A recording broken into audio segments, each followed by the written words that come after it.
Hi, folks. This is Mike Zlatnik, Big Mike, and I'm joined here by Mikhail Pritzker, Misha. Hi, Misha. Hey, how Mike, how are you doing?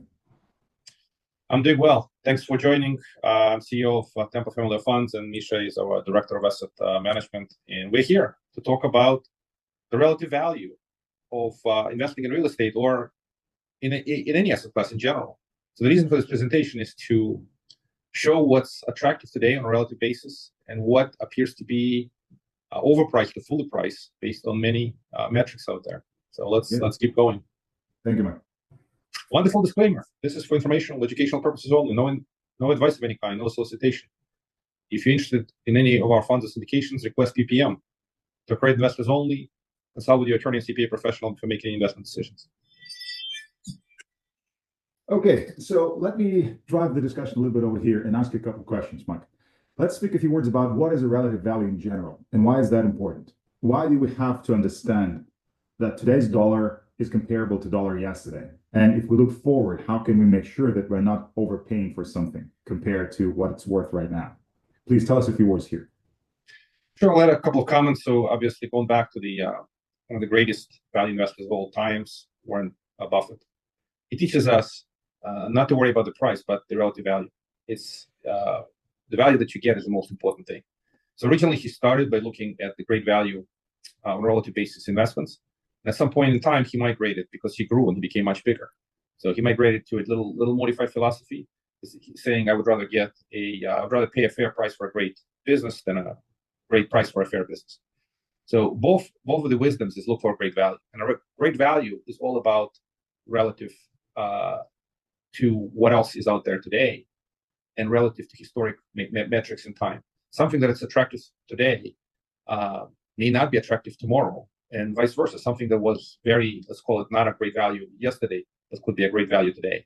And real estate, commercial real estate specifically, and even multifamily is a great example today, represents a phenomenal relative value because of the cash flows that it gets today relative to the cost of money, relative to many other metrics.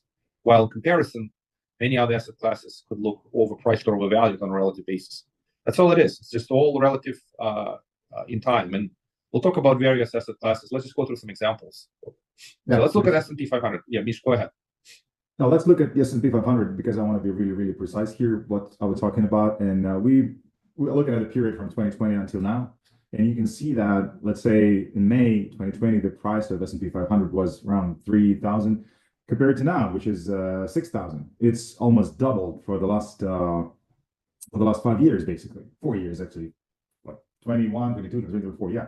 And that shows us that today when we speak about 6,000, it's not much, it's not few. It's just compared to what it was, it's twice more expensive as it was like 4.5, 5 years ago. So maybe you can say a few words about P/E ratio, Mike. What is the driver here? So the previous graph that you were showing showed the absolute increase in price per S&P 500 index. And what that represented is an absolute increase in price. But the absolute increase in price is less relevant versus the PE. PE is a price to earnings ratio. It's the price you're paying relative to the earnings of the underlying companies.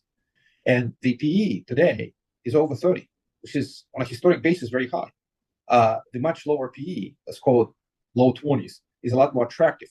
So on a relative basis, one of these metrics, just looking at simple PE, it's the S&P 500 is overpriced. And you could also look at the growth PE, price to income growth projections.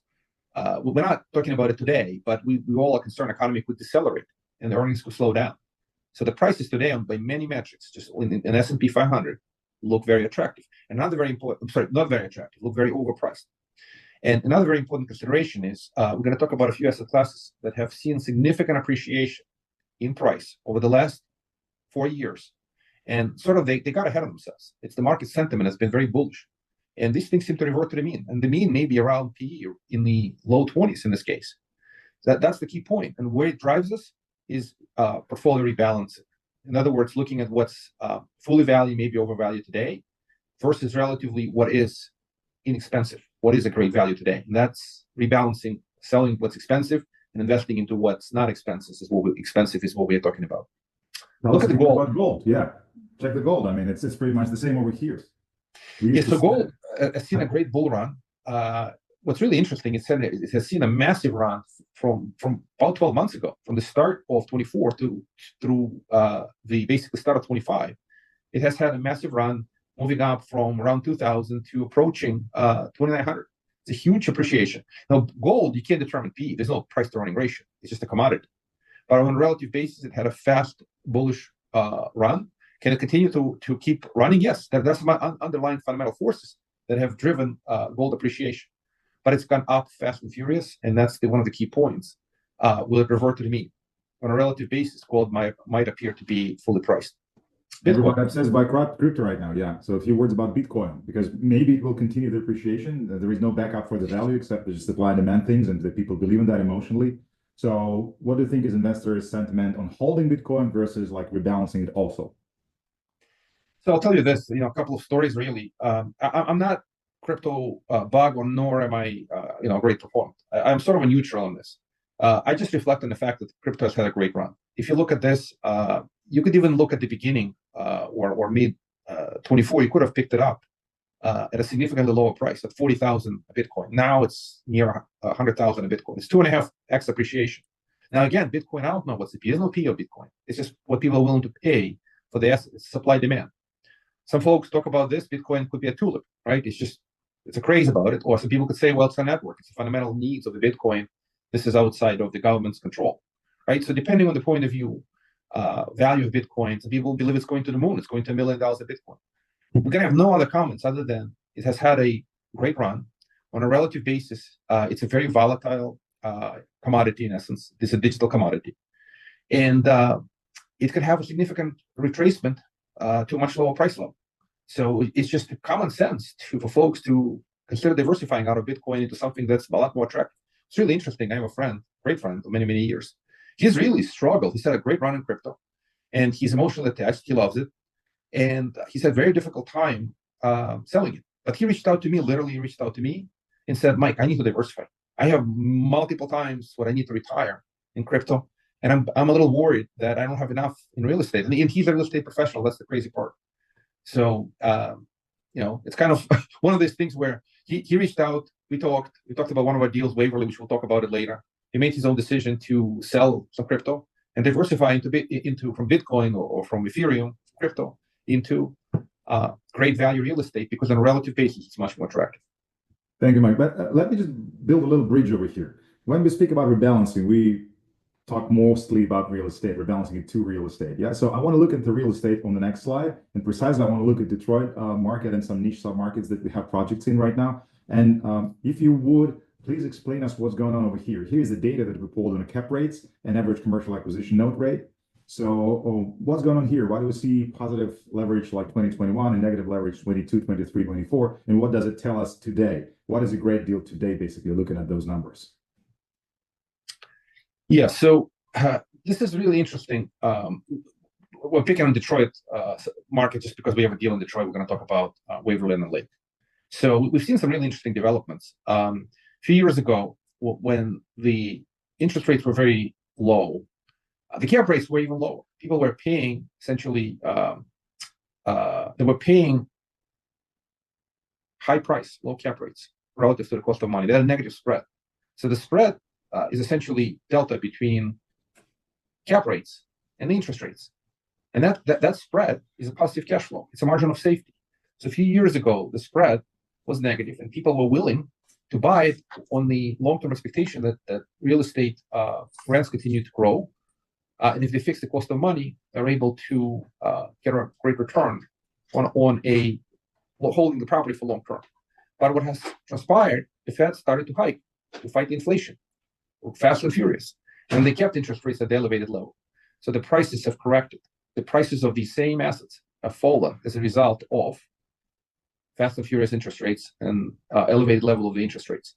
So what this created is great markets. It created opportunities to buy these assets. As an example, in Southeast Michigan, suburbs of Detroit, at a price that is very, very attractive relative to the cost of capital.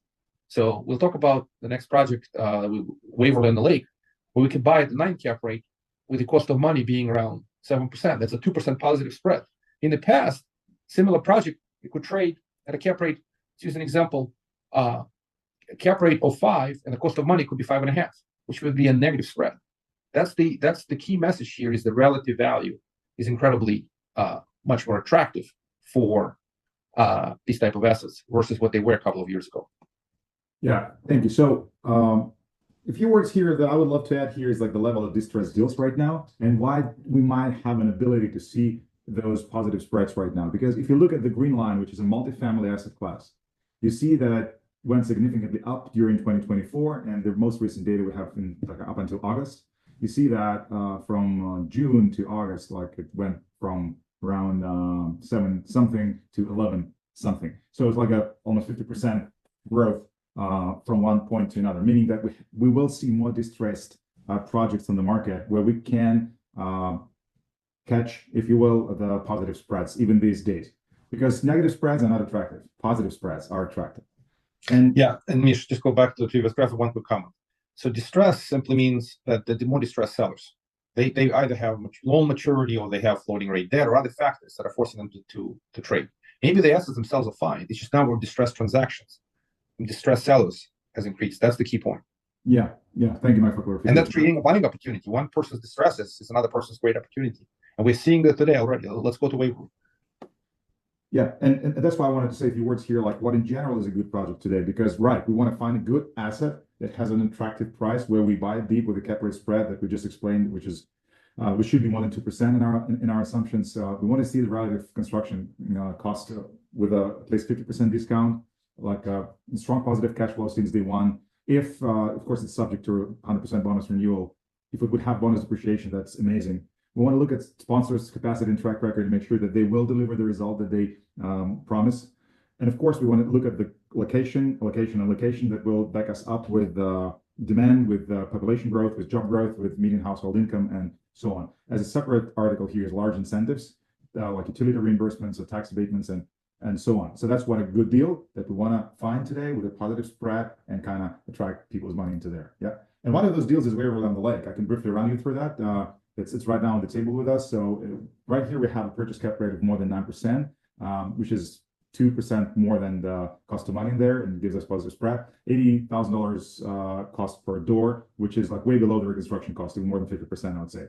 Potentially, it has a bunch of utility reimbursements and energy, and of course the depreciation, as we spoke about. It's a good project. Stands on the lake. I've been there by myself. Great location with boat sleeps. Occupied more than 90% right now. 1,000+ units, and delivers cash flow since day one. If you look at comparables, you see that the cost of $79,000 per door is way below all the deals that were happening around. And plus, we have some space here in rent increases. You see, we have around $1,144 compared to everybody else. Like we're way below here.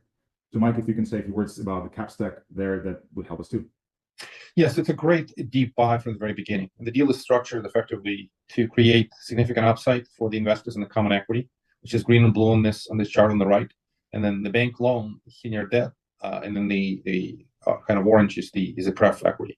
The reason the deal is structured this way is bank debt and the pref equity takes no depreciation, so all the tax benefits flow to the common equity, which creates significant tax benefits in the form of bonus depreciation. Of course, assuming that we're going to get 100% bonus renewed, but the assumption is it will happen based on our legislative agenda and what the current administration plans to do in this tax policy. And it's a strong buy from the get-go. As we talked about, great positive spread, cost of money is 7%, cap rate over 9%, that's 2% or more spread. It's already fully occupied. It's a great relative price per average lease in place before any of the improvements. And the deal has institutional quality waterfalls. You could see 9 pref and then 85-15 over 9 for folks who invest $1 million or 80-20 for those who invest less than $1 million. Just very, very straightforward, great value deal, and we structured capital stack to take advantage of the tax benefits and to maximize upside for the equity investors while mitigating downside risks. Yeah, thank you. And you see it delivers 6% on the go, and then the rest will follow when the project is about to be sold for projected $166 million. So if you look at the market per se, Detroit, why we focus on that, because the project is there. You see the steady growth of market rent per unit. There is no ups and downs like in volatile markets like Austin or Miami. Yeah, it all goes just up, which gives you an ability to predict something, yeah, because it's labor driven, it's job driven, and people come here not for fun, but for real life, let's say, yeah. You see the vacancy is also going down significantly, which is a good sign. And the project, by the way, has like 93% occupancy right now, which is pretty good on the market metrics. Sponsor, Mike, a few words. You know them very well, and I've known them for years too right now. I mean, I've been in all of their projects, and they have their own warehouses, supply chains, just great people, Mike. Yeah, the specialist Pepper Pike is specializing in Midwest value-add projects. This is their square peg, and the square hole is actually Paul Keebler, the CEO, talks about. It's very straightforward what they do. We are capital partners. They are the operating partners on the ground. They have significant concentration in three major markets, suburbs of Detroit, Indianapolis, St. Louis, and they're expanding in a couple of other cities in Midwest. But that's all they do. Every city they're in, they have crews, they have management, they have a warehouse, they buy materials out of Asia, and just a very powerful, very simple strategy, and they've had great success doing it. Yeah, thank you. So let's jump into conclusions, Mike. I think we had enough time talking about it. So draw the line, please. Sure. So again, this is the right environment for folks to consider diversification out of highly appreciated asset classes where the risks have increased simply because they've gone up so much so fast, versus highly undervalued asset classes and specific projects. So investing in real estate, of course, still has risks, but it's on a relative basis. The risk rewards are hugely attractive, especially on deep buy projects like Waverly On The Lake, just because of the acquisition price, the value add plan, the price per door, per dollar of NOI, reconstruction costs, many other metrics, while many other heavily appreciated asset classes, we have nothing to say. They can keep running higher and higher. But for those folks who want to diversify and feel more downside protected, more value investment oriented, projects like Waverly potentially create great consideration for moving some money from high flying investments into what's a lot more greater value today.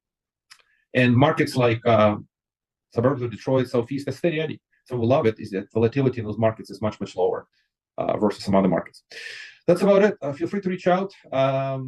You could email us, invest@tempofunding.com. You can schedule time to chat with our IR team through tempofunding.com/IR call. You could scan the QR code. Appreciate your time and attention. And yeah, feel free to reach out. Happy to chat, and have a wonderful day. And Misha, thank you for the time, for the conversation. Of course, Mike. Thank you so much as well, and have a great day, everybody. Yeah, take care.